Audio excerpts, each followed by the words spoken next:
வணக்கம். இன்றைக்கி நம்ம ஜஸ்கு கிச்சனில் வாழை மீன் குழம்பு எப்படி பண்ணுறதுன்னு பார்க்க போகிறோம். இதுவும் மற்ற குழம்பு மாதிரியே தான் பண்ணணும். எக்ஸ்ட்ராவாக இதில் நம்ம கொஞ்சமாக தேங்காய் வதக்கிட்டு அரைச்சி சேர்க்க போகிறோம். இந்த குழம்பு சாப்பிட்றதுக்கு ரொம்பவே டேஸ்டியாக நல்லாயிருக்கும். ஆனால் நம்ம நார்மலாக செய்கிற மற்ற குழம்பு மீன் மாதிரி இல்லாமல் இது கொஞ்சம் டிஃப்ரெண்ட்டான டேஸ்ட்டில் இருக்கும். இப்போ குழம்பு எப்படி பண்ணுறதுன்னு நம்ம பார்க்கலாம்.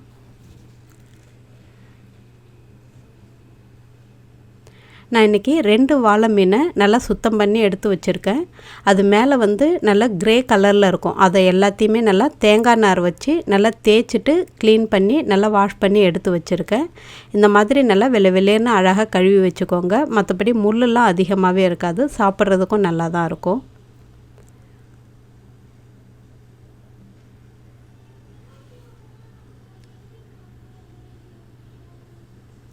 இப்போது குழம்பு எப்படி பண்ணுறதுன்னு பார்க்கலாம். ஒரு கடாயில் 1 ஸ்பூன் அளவுக்கு எண்ணெய் சூடு பண்ணிவிட்டு ஒரு மீடியம் சைஸ் வெங்காயம், ஒரே ஒரு பச்சை மிளகாய் சேர்த்து லேசாக வதக்கி விட்டுடலாம். இது லேசாக வதங்கினதும் 3 சில் தேங்காய் எடுத்திருக்கேன். இதை நல்லா தோலை நீக்கிட்டு குட்டி குட்டியாக கட் பண்ணி சேர்த்து லேசாக வதக்கிடலாம். இந்த அரைச்ச பிறகு நம்ம இந்த நல்லா வேக வச்சுட்டு தான் நம்ம குழம்பு செய்ய போகிறோம். நல்லா வதக்கி வேக வச்ச பிறகு தான் குழம்பு செய்ய போகிறோம். அதனால் லேசாக வதங்கினாலே போதும்.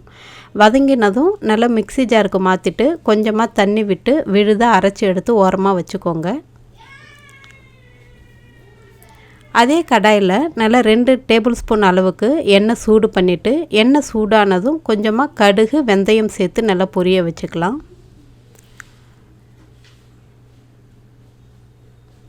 கடுகு வெந்தயம் நல்லா பொரிஞ்சதும் ஒரு கட்டி அளவுக்கு பூண்டு பற்கள், ஒரு கொத்து கருவேப்பிலை, ஒரு மீடியம் சைஸ் வெங்காயம் இது எல்லாத்தையும் சேர்த்துட்டு நல்லா வதக்கி விட்டுடலாம்.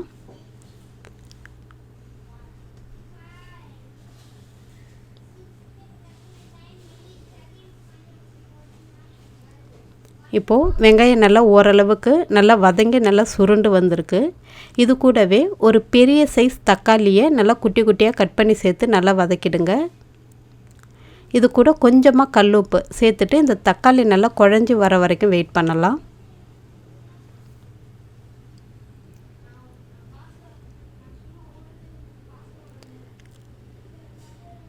இப்போது தக்காளி ரொம்பவே சூப்பராக அழகாக நல்லா குழஞ்சி வந்திருக்கு.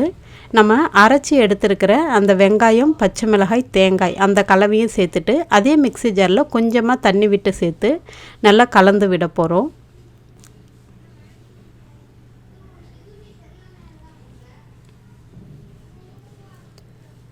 இப்போது இந்த குழம்புக்கு தேவையான அளவுக்கு கொஞ்சமாக மஞ்சள் தூள் சேர்த்துக்கலாம். மீன் குழம்புக்கு தேவையான அளவு மிளகாய்த்தூள் நான் இன்றைக்கி 3லேருந்து 4 ஸ்பூன் அளவுக்கு குழம்பு மிளகாய்த்தூள் சேர்க்குறேன். குழம்பு மிளகாய்த்தூள் எப்படி பண்ணணுன்றதும் இந்த வீடியோவில் டிஸ்கிரிப்ஷனில் நான் லிங்க்கு கொடுத்துருக்கேன். தேவைப்பட்டால் செக் பண்ணிக்கோங்க. கொஞ்சமாக கல் உப்பு சேர்த்து நல்லா கலந்து விட்டுட்டு இந்த மசாலா நல்லா பச்சை வாசனை போயிட்டு நல்லா எண்ணெய் பிரிஞ்சு வர வரைக்கும் நல்லா வதக்கி விட்டுடணும். இப்போ பார்த்திங்கன்னா ரொம்பவே சூப்பராக அழகாக மசாலா நல்லா வெந்து வந்திருக்கு.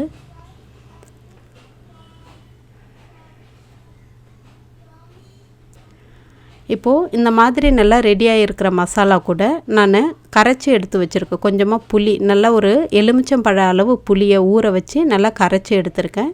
அந்த புளி கரைசலையுமே இது கூட சேர்த்துட்டு இந்த மீன் குழம்புக்கு தேவையான அளவு நல்லா தண்ணீர் விட்டு நல்லா பச்சை வாசனை போகிற வரைக்கும் நல்லா கொதிக்க வைக்கலாம். நீங்கள் கொதிக்க வைக்கிறதுக்கு முன்னாடி நல்லா தண்ணி சேர்த்துட்டு அந்த உப்பு, காரம், புளிப்பு இது 3மே கரெக்டாக இருக்கான்னு செக் பண்ணிக்கோங்க. மீன் குழம்பு பொறுத்த வரைக்கும் கொஞ்சமாக புளி கூடுதலாகவும் நல்லா காரமாகவும் இருந்தால் டேஸ்ட்டு ரொம்பவே நல்லாயிருக்கும். குழம்பும் சீக்கிரமாக கெட்டு போகாமல் இருக்கும். இது நல்லா கொதித்து வரணும். நல்லா ஒரு 5 நிமிஷம் நல்லா கொதித்ததும் சிம்மரில் ஒரு 5லேருந்து 10 நிமிஷம் இல்லை 7 நிமிஷம் வச்சிங்க அப்படின்னா நல்லா எண்ணெய் பிரிஞ்சு சூப்பராக வந்துடும்.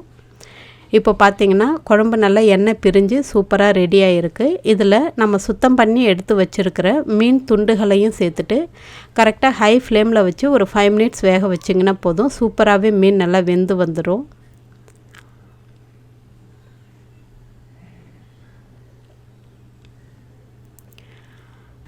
இந்த குழம்புல நம்ம தேங்காய்லாம் சேர்த்துருக்கிறதுனால எப்போவுமே நம்ம குழம்பு செஞ்சுட்டு ஒரு 1/2 மணி நேரம் இல்லை 3/4 மணி நேரம் பொறுத்து நம்ம சாப்பிடும்போது குழம்பு இன்னுமே நல்லா திக்காகவும் இருக்கும்.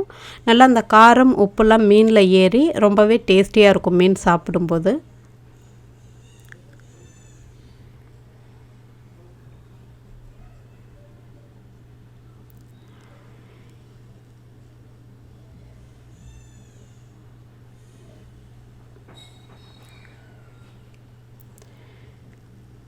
இப்போ பார்த்தீங்கன்னா குழம்பு நல்லாவே கொதித்து வந்திருக்கு. இந்த மீன் பார்க்குறதுக்கு நல்லாவே வெந்திருக்கு. ஆனால் பார்க்குறதுக்கு நல்லா கொஞ்சம் வெள்ளையாக நல்லா உப்பு காரம் ஏறாத மாதிரி தான் தெரியும்.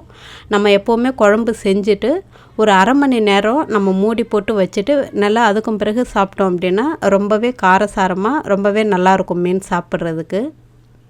இது வாழை மீன் வந்துட்டு ரொம்ப வெள்ளையாக இருக்கிறதுனால அதோடைய கலர் பார்க்குறதுக்கு இப்படி தான் இருக்கும். இதில் நான் கடைசியாக கொஞ்சமாக கொத்தமல்லி இலைகள் தூவியிருக்கேன். நீங்கள் தேவைப்பட்டால் சேர்த்துக்கோங்க, இல்லாட்டி சேர்க்க வேண்டாம். இந்த குழம்பை நான் மூடி போட்டுட்டு ஒரு அரை மணி நேரம் பொறுத்து காட்டுறேன். குழம்பு என்ன கன்சிஸ்டன்சியில் இருக்குன்னு நமக்கு தெரியும். இன்னுமே கொஞ்சம் திக்காயிடும்.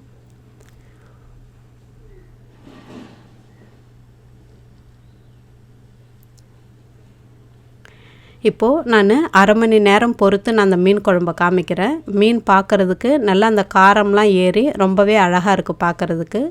குழம்பு நல்லா வாசனையாக நல்லா டேஸ்டியாக இருக்கும்.